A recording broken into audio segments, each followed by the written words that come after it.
My biggest takeaway podcast. All right, guys, welcome to the very first episode of my biggest takeaway podcast. And I knew as soon as I was like, hey, I got this idea I want to do, I knew the first person I was going to call on. And it might be a surprise to him, but Mr. Jared Hamilton, dude, thanks for coming on the show today. I'm super excited to have you. And I think you got a lot of great messages to put out to people, and I'm excited for people to hear it, man. I appreciate you having me on, man. Like first guest. Either that's like the biggest honor, or like no one's gonna listen to the first one anyway. So let's get the shit out of the way. One of the two. Well, you know, I really wanted to start with something that's moved me, and we did an event together, the Hidden Summit Retreat with Kevin, and dude, you got on stage, and I thought you said some pretty astounding, remarkable things that hit me, and I was like, man, this is what the coaching industry needs. And I know that every coach is different in their own way, right? And I would like, in your own words, like, who is your ideal client? Because I don't feel like it is the typical individual of like, I'm looking to lose 10 pounds and for vanity's sake. Sure. I feel like yours is like a whole nother world that I feel like more of what the world's going to with today's climate. So tell me a little about it. I mean, like, to put simply, like, I think people over like complicate their ICA stuff. Like the amount of coaches I talk to who it's like 8 times a year, they're like, oh, I'm dialing in my ICA. And I'm like, you're making this way too complicated, and you're hurting your ICA by doing so, because you're not helping them and you're strategizing about it too much. For me, like, to put bluntly, I always say we work with the most fucked up people. Like, as kind of gross as that sounds, because my thing is, I'm a very intuitive person. I'm not saying I mean like intuitive eating, like not like that, but as in like I'm very in tune with how I feel about stuff and what feels heavy and light and aligned with and not. And I almost like, I wanted to give up coaching. And it was like, I literally had this fork in the road where I'm like, fuck, I don't want to do what I thought I wanted to do anymore. And so a mentor of mine years ago put this in my head, is when you do not have clarity and certainty, you need to get quiet. So I do this thing every quarter now. I go on a solo quarterly Jared sabbatical. And being here in Indiana, it's not hard to find a farm out in the middle of nowhere. Sure, where they're willing to take your money and put you in a little cabin for like a week or whatever. So, and it was one of the most pivotal moments of my career. I did this and I got so much clarity because I had just like 3 days with myself, like sitting in front of a fire. Like that was it. And those kind of things. Well, and I really got dialed in on like really what I feel most drawn to and who we want to help. Because I almost found my ICA on an accident, because I came up in just like sustainable weight loss coaching, right? Like just how to work out a couple days a week, dial your calories in and eat your favorite foods, which is fine. And that's great. But then that kind of ran its course. And so for me, when I say we worked up with the more fucked up individuals, it's the people with the most baggage that most coaches don't want to touch, and don't know how to touch. Because like, yeah, everyone wants to look good naked. Everyone wants like more sustainable fat loss. But what stops everyone is not that stuff. Like I always say, to get results, it's really two-sided. This is the way that I teach in my content, is you need I always have been comparing it to like a pool. You need the shallow end of the pool and the deep end of the pool. The shallow end of the pool is like you need your calorie deficit, your protein, and your metabolism and hormones, like all that. I consider all of that surface level stuff. I made a post that just went like off. Like it crushed, and I did not expect it to. Like it went against all of the normal rules. It was like 2.5 minutes long and all this stuff. And I said, carbs aren't your issue. Calories aren't your issue. Your metabolism isn't your issue. Your hormones aren't your issue. Your nutrition, your strength training, all the stuff that everyone's told is their issue isn't. Because I made this one statement, and I said, because if I gave you like solutions to every one of those, you still couldn't lose weight, could you?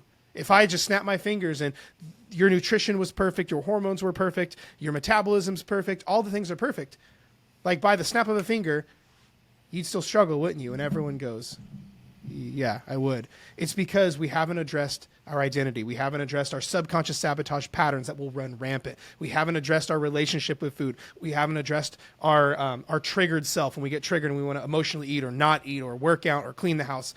There's this whole deep, like the darkness, if you want to call it that no one addresses, but it's what I built my program around. And it wasn't just because like no one's teaching it. Like it's pretty dope. Like no one teaches it like I do. So I'm like, it's hard to like from a business side, like it's less competition, but it's what I feel like morally obligated to teach because I know it's the truth. I know that's what it takes. So it's like, okay, because even from a business side, it's really hard to market your inner game. It's really easy to market rapid fat loss and lose 30 pounds in 30 days.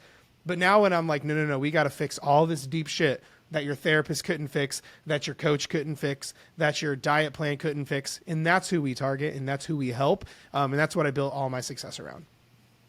Dude, and it really came out. And whenever you're on stage, and we'll dive into this in a second about the letter, because I think it's the most powerful thing that I heard at the entire event.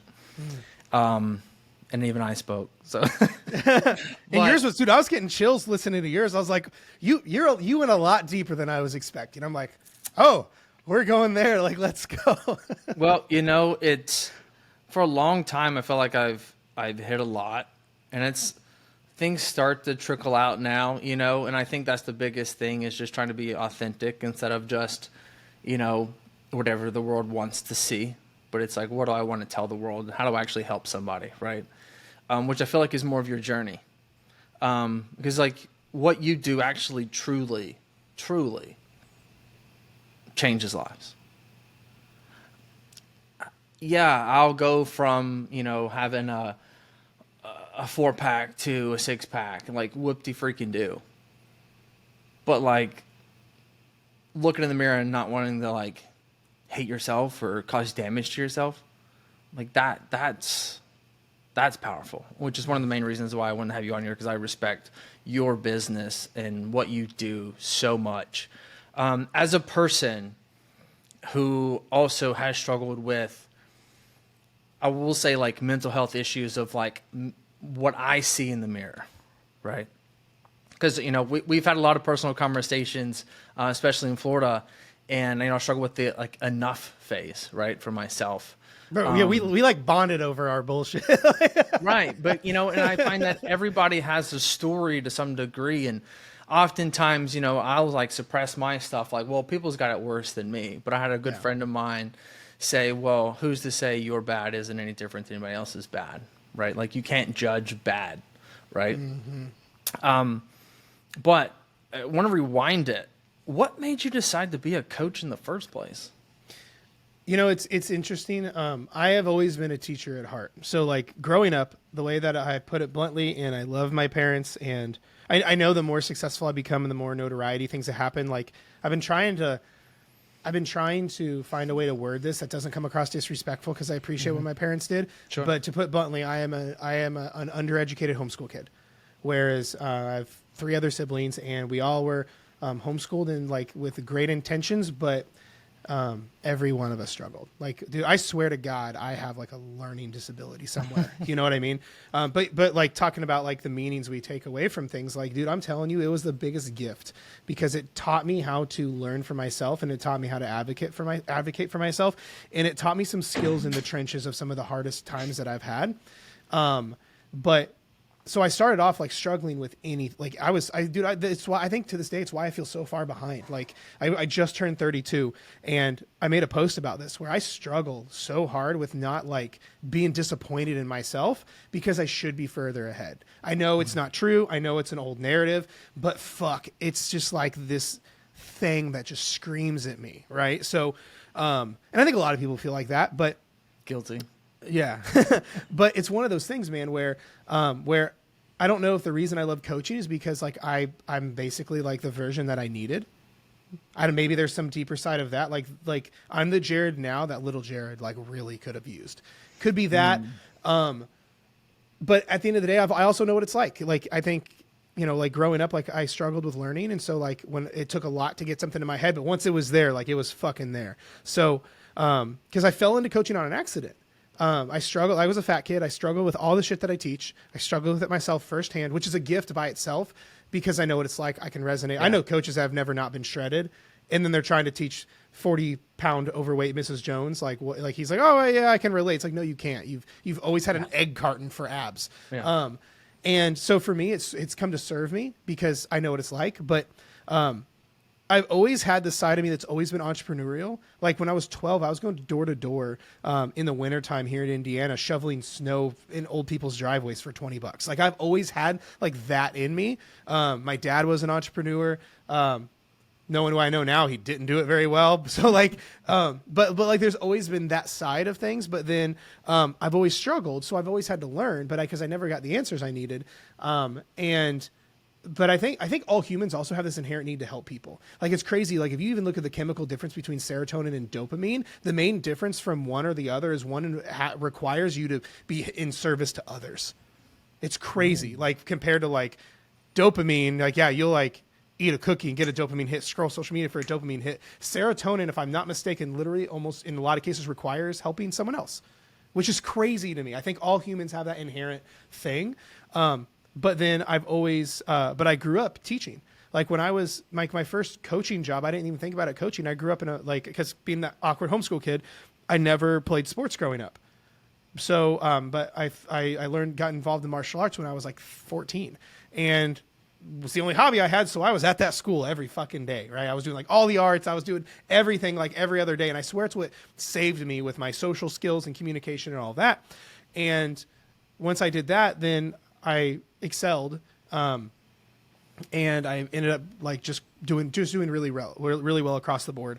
And I got the guy that owned the place when I'm like 16. He's like, "Hey, you want an assistant coaching job? I need help. I need an assistant instructor to help like run warm-ups and do privates and stuff." So I'm like 16 years old having conversations with 8-year-olds, 60-year-olds, groups, full classes, and one-on-ones. Which turns out to like, because you got to talk to those fuckers different. So I fell in love with teaching. Fell in love with some aspect of coaching, one thing to another.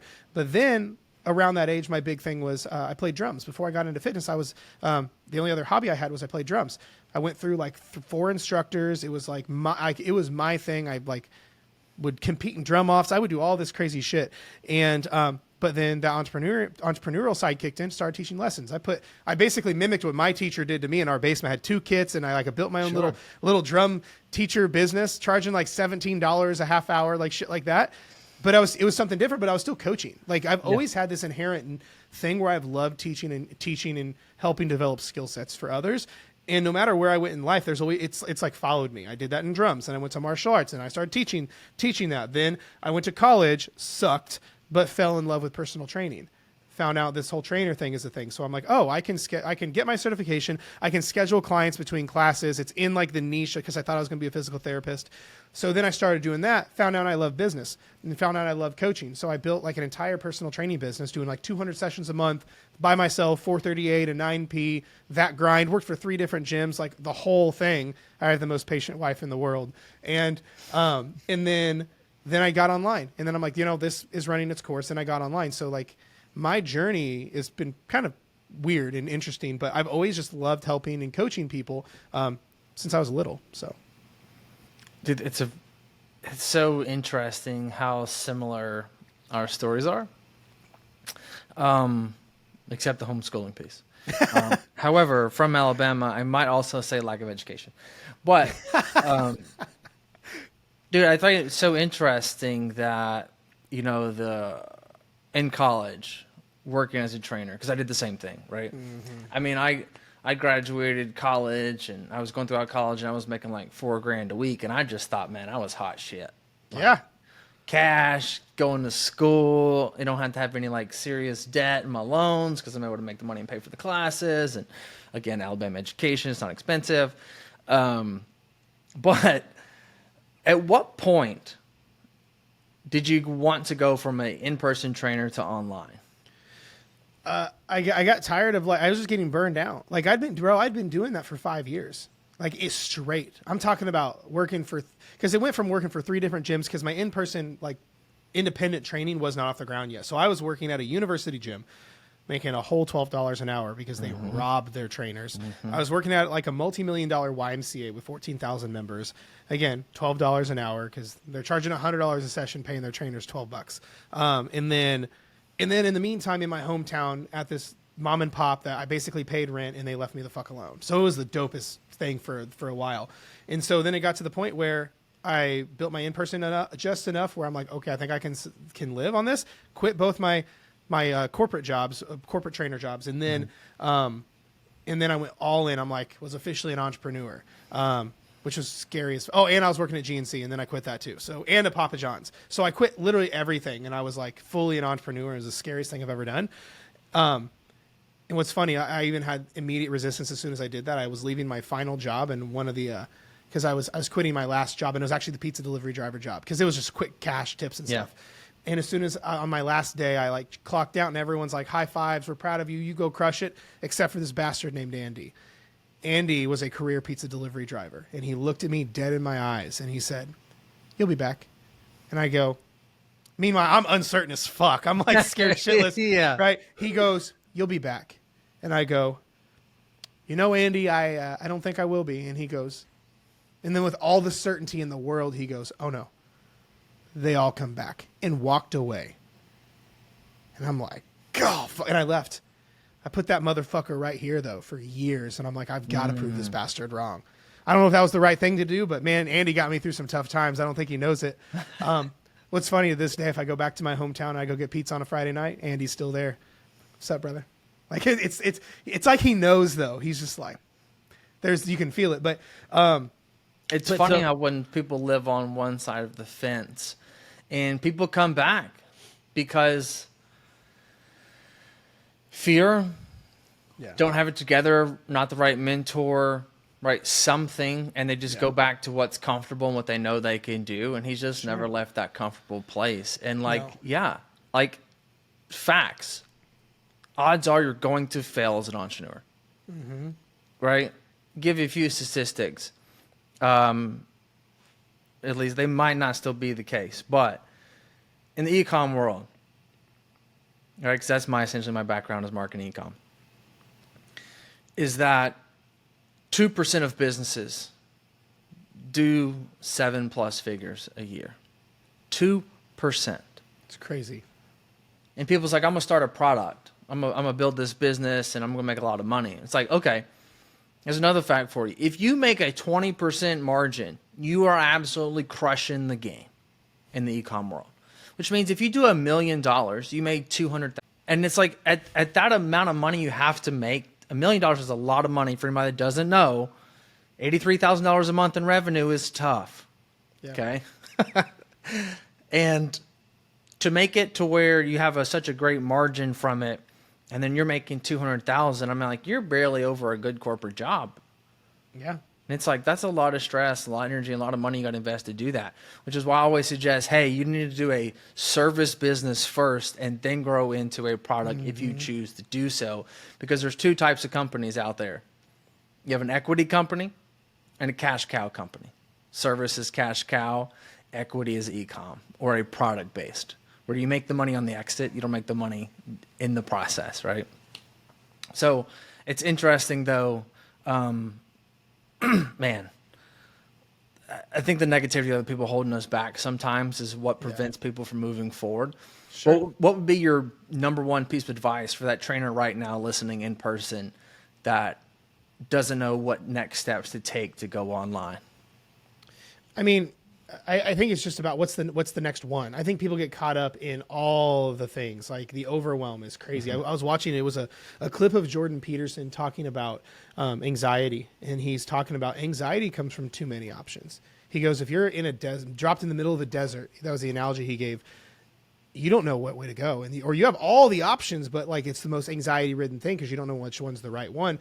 And I can tell you as an entrepreneur, that's one of the biggest things that drives my anxiety of like, I have 75 things I could do versus like, well, what's just today? Okay. I have a list of 5 things today. That's legit. Like I can conquer that. But as far as like immediate advice for someone who is where I was, I think I'll give you like a couple things. Number one is one of the things that helped me most is I hired a mentor ASAP. Literally when I transitioned in person to online, I hired a mentor who had exactly the business I wanted. And I'm like, hey, can I just pay? I literally just paid him literally the price of my mortgage at the time, or double the price of my mortgage. I was literally paying like $400 a month and was like scared shitless about that. I was paying this guy $700 a month and I was scared beyond my, like, is just terrified. But I also got after it because of that. It was the biggest asset, you know, if you want to talk about it. Like, yeah, it was a lot of money, but it also made me execute like nobody's business. Yep. And then, so first thing, if you can, at all possible, hire someone who has what you want and do every fucking thing they say. Like, I pride myself on being the best client ever, with every mentor I've ever had. And to this day, like, I'm statistically in these mentorships I've been in, I'm one of the top clients. I've actually made that part of my identity. Like, no matter what I do, I become a top producer. Yep. And it's just part of who I am. But otherwise, just like, what's the next one thing? What's the one, what 3 to 5 things you need to do in your business just today to move the needle forward? That's it. What 3 to 5 things need to move the needle forward today? For some, that may be getting your email list off the ground. For some, that may be servicing your clients because they're the only people that will talk about your word of mouth. For others, it may be, I need to have 50 conversations every single day. I need to have a touch point of 30 conversations today. Everyone's situation is different, but you need to audit for yourself. What are the 3 to 5 things I need to do today that will move my business forward? And then execute them. Then you wake up tomorrow. What 3 to 5 things do I need to do today to crush and then do that for the next 5 years. And you'll be in a very different place than when you started. Yeah. And going back to being a good client, but I have to tell you, you're going to be easy top 10% of all the coaches on our platform of people that just get after it and execute. And when we throw it out an idea, you're like, boom, I'm on it. Let's do that. That's great. Right. Or you're like, hey, I got this idea. Let's figure it out. Right. It's probably more like that. But yeah, I mean, I think lack of execution, I think, is everybody's problem. Yeah. I say this in the psychology of everything that we do, because I'm really big on psychology when it comes to sales and funnels and communicating with people, is that people don't take action. I mean, if they took action, they could just Google how to lose weight, and that would just be enough. Yep. But it's not, because I can Google right now and get 1.2 million articles, and all of them will work. It just takes action to get started. Yeah. So people need more than just the how-to. They need the why, and they need the person behind them that's education and teaching them forward, right?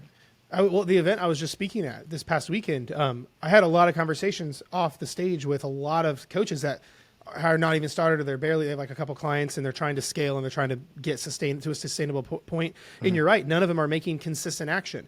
I was just chatting with a gentleman yesterday. We actually ended up being on the same flight, and we got talking at a restaurant while waiting for our flight to board, and he was asking me these exact same questions. Like, if you were where I'm at, like, what would you do? And I got an idea of where he was at, and I'm like, dude, you're just not consistent in your actions. He goes, yeah, I'll be good. I'll make content for a while, then I'll fall off. Or yeah, I'll have conversations, then I'll fall off. But it's like with weight loss. Like I had a lady one time message me. She said, Jared, I did the math. I'm 20% consistent. What results can I expect? And I go, 0. 0. If you're on some of the time, then you're fucked. There's nothing you're gonna do. Yeah, you got to at least be 50% to see it go in the good direction. Dude, one of the most profound things I'd ever heard. It was an event with I was at an event I was speaking at, and Layla Hermosi was one of the other speakers. And Layla's piece was like an open Q&A, and someone asked her, said, "What's the difference between going from a 6-figure business to a 7-figure business?" So going from $100,000 to $1 million, like literally going from $8,300 a month to $83,000 a month. She goes, same actions, more consistent.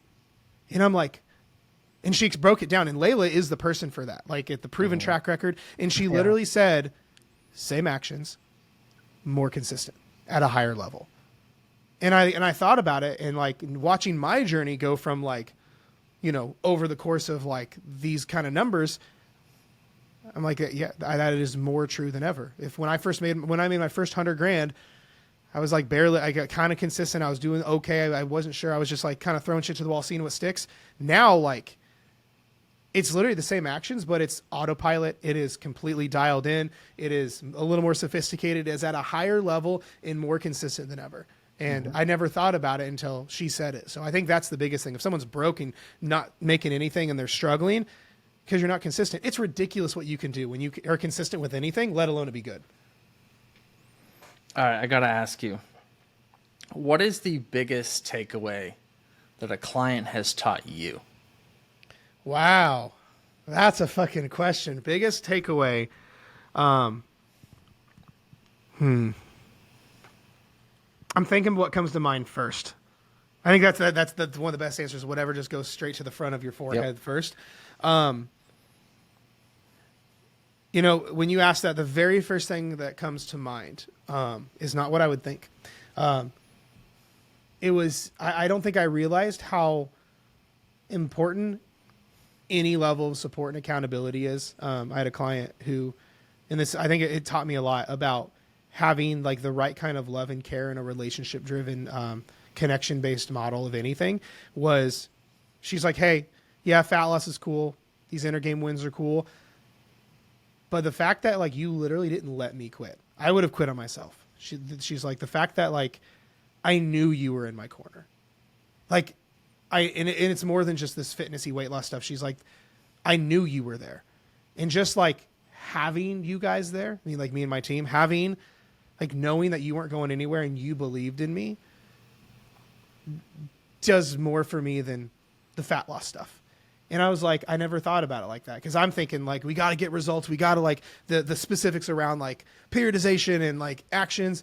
For her, literally the biggest thing was genuinely knowing that she is more than money, more than a number, and that we aren't going to give up on her. We are there for her. And I think that was the biggest thing. Cause I think getting in the hustle and bustle of business and scaling and numbers, and those are important. We have to have, that's the dichotomy. If you're only, you're only like, I only care about my clients' results, you'll go broke. I know a lot of fantastic coaches who are poor, who are the best coaches on the planet, but they just, cause they don't know how to run a business. But if you're only business and you're only about numbers and scale and revenue and cash collected and all this stuff, like that's dope. But there's that missing piece. And I, sometimes for her, and I think what she taught me is that like that piece is some of the most important stuff that we don't hear a lot. So.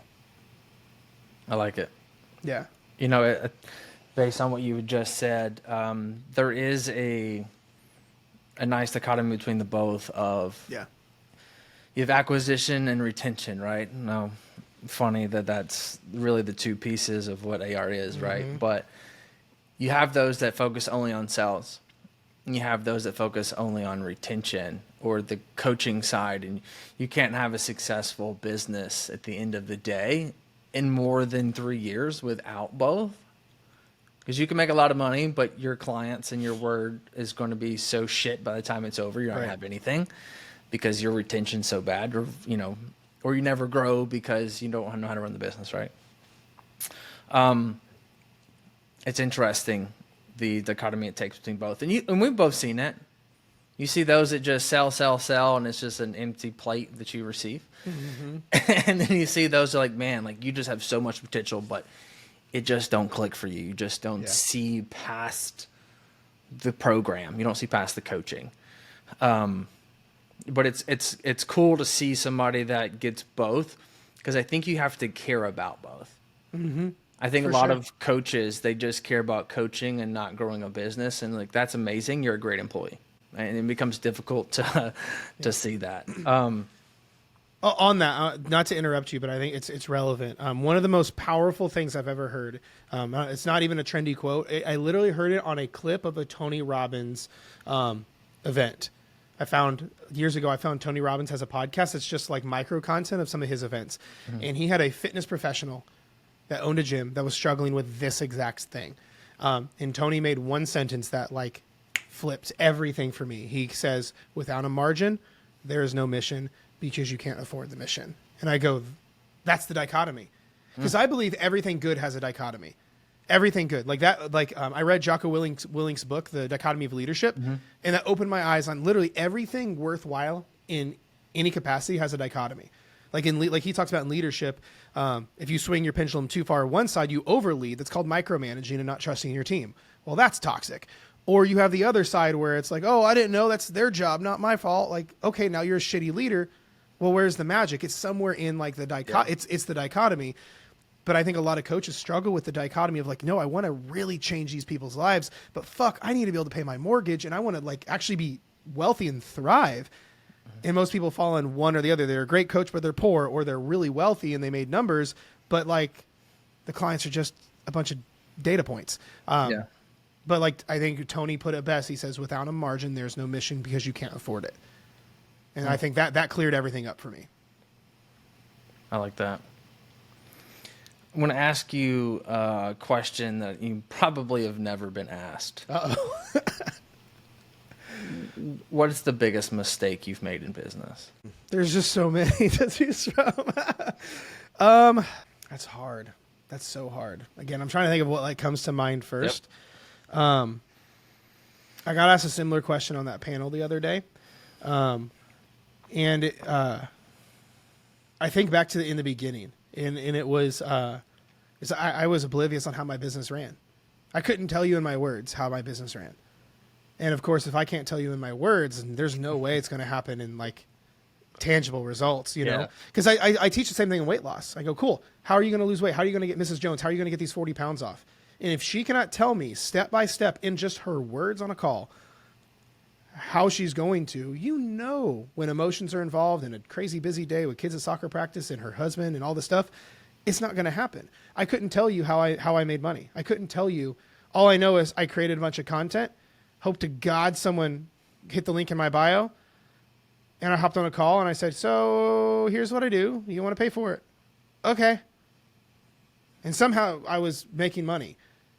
But like the thing is, it's probably just because the algorithm liked me, right? Because I had just such a flooding of leads that like I could be god awful and it didn't matter. Yeah. But the thing is, right now, algorithms are all over the place. Right now, economic stuff changes things. Right now, things are all over the place. So I could not imagine where my business would be at if I didn't understand fundamentally how my business runs from a cold lead.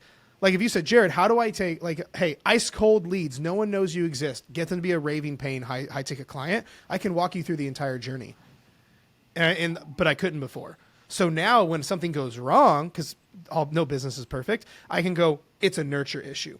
It's a lead generation issue. It's a call show issue. It's a close issue. Oh, it's a fulfillment and referral issue.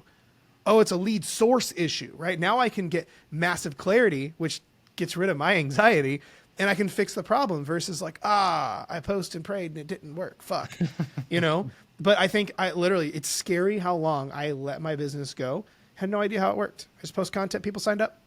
And I think what you're describing is a sales process. Yeah, for sure. I didn't know. I didn't have one. I didn't know what it was. You're right. Most people, and I think that's the biggest difference between a trainer and a business owner.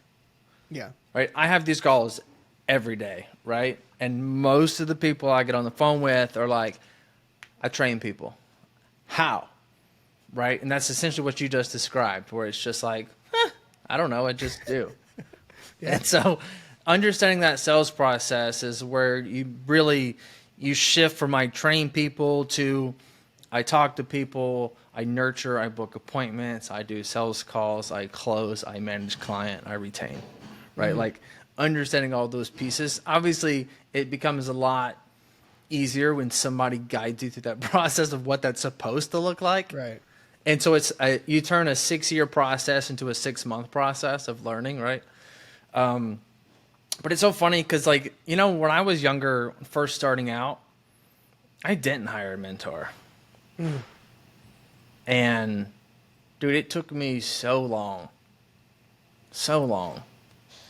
to get to where, like, I have a income of some degree, right? Like, worthy of somebody, like, going, oh, that's good.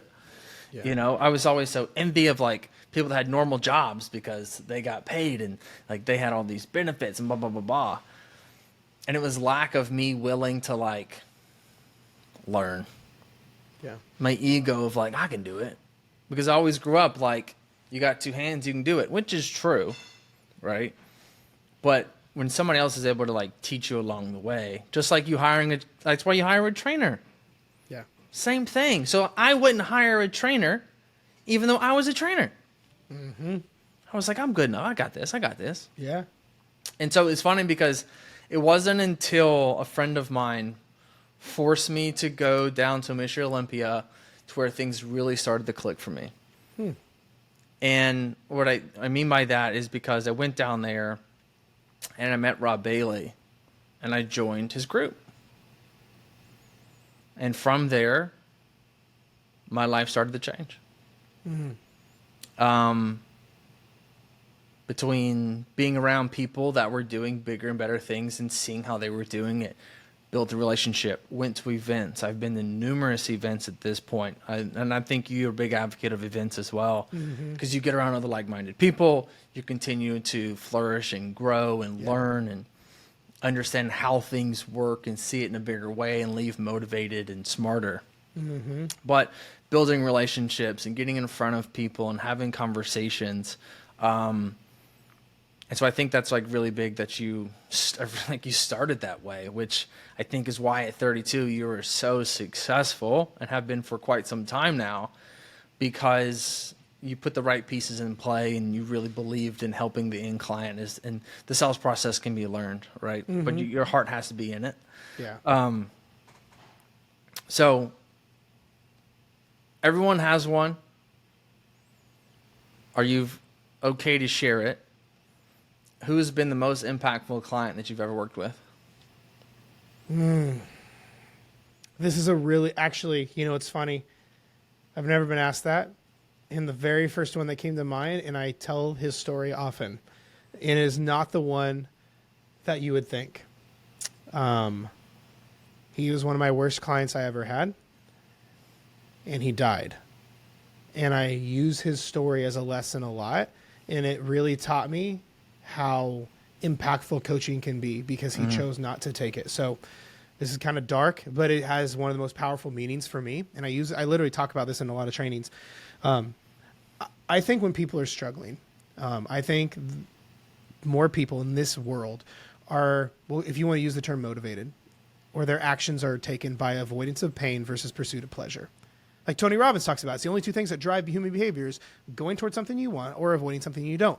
I think people 100% will avoid, to make more action, avoiding some really catastrophic bad thing from happening. So years ago, this was before online. This was before I was online. This was in-person training. Had a gentleman named Darren. Darren was probably 40s, 42, 43, not that old. Darren didn't have kids. Darren was what I am. He's a super uncle. Right now, I love my girls, man. I have my brothers are having kids like a contest, and they're all nieces, 3 months to 2 years, and I am like, I'm the super uncle. Like I roll up, and the 2-year-old's like, "Oh, Uncle Jared car," and this little ginger fucking thing just takes over my leg, and I love seeing her. I don't have kids of my own, so like my dogs are the closest, but fuck, man, I love my nieces, my brother's kids, and it's just great. So Darren was the same way. Darren was like that super uncle. He always talked about his nieces. And Darren started working with me because Darren needed to lose like 100 pounds, maybe 80. He's a big boy, all in his belly. Aaron's kidneys weren't very good. So he was not healthy enough for a kid. He was like, he needed a kidney transplant. He was not healthy enough. And there was a long wait list. So like, hey, his theory was, let's get in shape while I'm on this wait list so then I can actually get it. Darren never took coaching seriously. He would only come to the gym with me like once every other week. So I built him out a training plan and nutrition for when he's not with me, so he could just show up. I was at the gym every day anyway, so he would still see me. Like I just wasn't training him. He was always canceling, never taking it seriously, paying for it, canceling day of. So like just never took it seriously. Darren died because he never took it seriously. I know he died like 2 or 3 years later, long enough where I could have fucking saved his life. Sure. I know I could have. There's not a doubt in my mind, dude, that I literally could have, that guy, he would have been alive if he would have taken what we were doing seriously. And for me, it was the biggest thing because the most impactful thing for me, because I know I could have saved his life. Like him and I weren't like crazy close, but like, I know we would have been, but, I think about like, what would have happened if like you think of like, the Christmas movies like Scrooge, like Christmas, Ghost of Christmas Yet to Come says, here's what your life is going to be like if you don't get your shit together. And he goes, holy shit. And his actions changed. That's how like the ghost of like, or the story of Scrooge works. Mm-hmm. He saw what was guaranteed to happen if he did not change, and his actions changed immediately. And I think the reason most people don't execute like they should is because they are unaware of the bad shit that's guaranteed to happen if they don't take it seriously. So guess how I coach now? On paper, what's guaranteed to happen if you do not make this happen, if your actions aren't in congruence, if you don't show up, write it down. We call it in coaching, we call it the hell list. What on paper is guaranteed to happen? Bro, I know like the days that I don't want to show up and do the entrepreneur thing, bro, I know exactly what's going to happen if I don't. All the way down to my employees losing their houses on the days that I don't want to, because I know what's going to happen. Like I know so granularly what's going to happen if I don't produce, if I don't execute. But I really learned that lesson with Darren, because I guarantee you if he knew he was going to die in 3 years, he would have shown up every fucking day. So a little different story than like the rags to riches, I lost 300 pounds or whatever. But I think it matters. So that was the biggest lesson I've learned. I think it's a really great segue into the letter. Yeah. So I'm going to let you take it from here. Tell me, what is the coma letter? So the coma letter was a tactic I don't think I learned this from anyone. Like I'm the biggest, like I will give everyone credit. I don't plagiarize content. Like I've already dropped like names of shit like the Jocko or whatever. So with talking about this inner game shit, like that's all I talk about, like this deeper shit. It's very intangible. So this is the issue for most people. Everything that's stopping you from getting to where you want to be is an intangible. You cannot grab it, but it's the number one thing that's stopping you from getting to where you want to be. So my role, I don't know if this is a word, is to tangibilize the intangibles. You can grab it. You can sink your teeth into it. You can go, oh, I can do that. If I say be mindful, no one knows what that means. If I say, let's fix your relationship with food, it's hard to like define that. Mm-hmm. I think there's a term that I use called philosophically tactical. Some of these things are philosophical, but it's also like, here are the tactics on how to do the intangible, fix your relationship with food, be mindful, whatever it is. One of the things that we talk about all the time, it's one of the first things we fix on people in coaching, is it's your identity. So in short, you sabotage all your results to what your identity is. Your identity is the thermostat on your life. I stole that from Ed Milet. Your identity is the thermostat. It governs and controls your life, because all of us are on autopilot 90-ish% of the day. Shitty identity, shitty autopilot. Your identity is I'm fat worthy and I'm a fat unworthy piece of shit.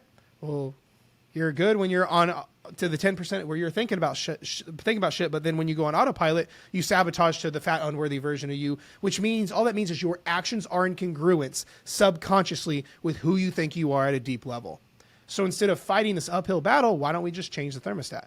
Why don't we just change your identity? Because if your identity can sabotage your results, if you have a great identity, it can pull your results up. For the longest time in business, I had the identity of broke, of poor, of no one should want to work with me, of I'm not good enough. Well, fuck. I tried really hard, but you can't outrun that fucking bastard. As soon as I changed my identity, business got way easier. People just gave me, how do you think I would like, I just told the story. I didn't know what I was doing, but I was like making money that most people would die to make when I was doing that. And I had no idea how. It's because like all I did was this inner work around my identity and what I was worthy of and all this stuff. But it's really hard to go, okay, fix your identity. That's really intangible. So one of the things that we have clients do, and anyone can do this in your relationship, in your business, in your weight loss, in your happiness, whatever. It's really hard for a lot of people to rewrite their identity itself, because when you change your identity, your current identity is threatened. Your brain is only about self-preservation. It does not give a fuck about your happiness. So it's you actually writing the new identity is a threat to the old identity. So that's when people are like, oh, I can't just remake who I am. Like, yeah, you can. You have no responsibility to be the same person you were 5 minutes ago than you are, like, at all. So the coma letter for me reframes this, which makes it really easy, or simple, I should say, to rewrite your identity. So here's the coma letter. Play this out for those listening. Play out, you're going into brain surgery. Something happened, you got in a car accident, you woke up, and like all of a sudden the surgeon's like, yo, you got this goiter inside your head the size of a golf ball. I got to go in and take it out. But the problem is there's a 50-50 shot of me hitting the reset button in your brain. It's a weird surgery. I literally might accidentally, like, you have no idea when you wake up. Like, I've had dental surgeries and the doctor's like, yeah, I might accidentally hit this nerve and you're not going to feel anything for 5 days. And guess what? That bastard did it.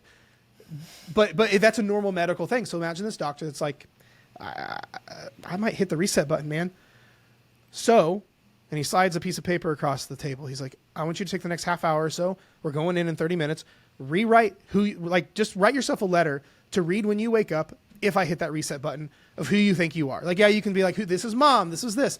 But write yourself a letter of who you are to read when you wake up blank slate. That's a powerful statement. That's a hell of an exercise. I'm guessing most people listening to this, you're not going to write, you've never been confident, or you've struggled your whole life, or that you're like some unworthy piece of shit that's not deserving of happiness. You're not going to write, I don't know about you. I would write the most superhero letter. I would lie through my fucking teeth. I would literally write the most insane story of the version that I want to be so badly. So when I wake up, I'm like, wow, I'm a bad motherfucker. But the thing is, that's who you actually are. That's the crazy part. That's who you actually are. You're the version of yourself right now is is just an artifact of old decisions. That's all it is. It's like when you watch a show on TV, like one of my favorite series I'm watching, they're like, yeah, in the year like it's a cop show, and they threw out the term 2021. I'm watching it now because it was filmed 2 years ago. It's an artifact now. Your results are an artifact because of old decisions. So if you want to remake yourself, you've got to put new things into the future, new things in now. So that's what the coma letter does. You rewrite that. That's who you actually are. Now comes the hard part. All actions need to align with that version of you. Then over time, because actions create results, you're going to have a stack of irrefutable proof that you are that motherfucker. And it's going to take time. So, yeah.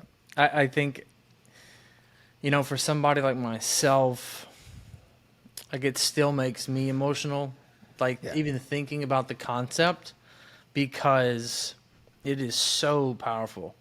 And I highly suggest everybody that's listening and watching this, put this into play, because it doesn't matter what it is that you have identified with, or what it is you're going through, right? Because it's like you come out and it's like, you want to be a better parent, be a fucking better parent.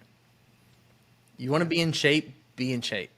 You want to be enough, be enough. Like all the things that you want to become, you just write them down.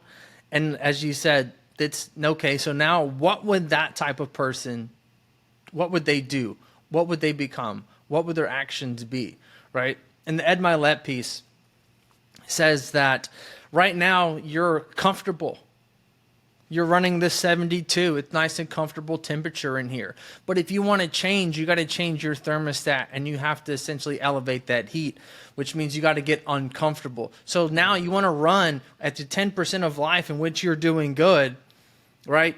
The thermostat comes on, you're doing your thing, but then for your normal 72, so you go back down to that comfortable state. Well, you have to change that thermostat. And so if we're going to run at 84 and we want to become the person that runs at 84, we got to turn our thermostat to where 84 now is the new us. And so Paula says this all the time to her clients, is like, do what a fit person would do. When you go to make a decision on what you're going to eat, when you go out to eat, what would your fit version of yourself do? Yep. Would they get the burger? Would they get the chicken? Would they eat all the fries? Would they eat half the fries? Would they get appetizer and dessert, or just one or the other? Mm-hmm. It's like every decision you make is the version that you want to become. What decision would they make? And I feel like that to me is so powerful, because again, if we want to focus on being a better in the future, then we need to think about how that person in the future would think. Mm-hmm. You can't think about how the person thought yesterday, because that's where you're at today is based off that person's decisions. Agreed. And so it's constantly looking and moving forward with those decisions. And I think that, dude, it's so powerful, and it kind of blew my mind to put it in a way, because we've all heard about make better decisions. Yeah. But based on how and what, it becomes the hardest piece. It's funny, what's ironic is this all goes back to one of the first, I wasn't always a big reader. Like in the video, you can see all the books behind me and stuff, because I am now. But when I first got into personal development, I started studying the stuff, like the books my mentors were recommending to me were not modern day books. They were from the 40s. And to this day, I think they're some of the best books ever written. And one of the ones that I carry in my bag at all times and I will give to people. It's one of the smallest books. It's $2 on Amazon. It's he talks about this. It's in one of the most simplistic one-liners ever. The author's name is James Allen. The book is called As a Man Thinketh. It is old, it's the greatest. And one of the things that forever, that one of my favorite lines in that book that forever changed my life was, In life, we don't get what we want, we get what we are. Therefore, to get more, we have to become more. I'm like, holy shit. I have been receiving what I am. And I don't like it. I want more. Fuck, I got to become more. Mm-hmm. Okay, then I get that. Okay, do I want more? Okay, yeah, cool. I have to become more. If your leadership is at an 8, you're not going to surpass an 8 in results. It's the same thing. It's the same thing also as like you're only as good as people you surround yourself with. Yeah.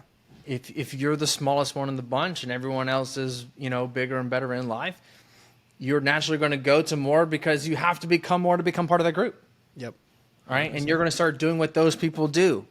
Right? If you want to become that person, you got to do what that person does. Right? Well, got my last question here for you, Jared.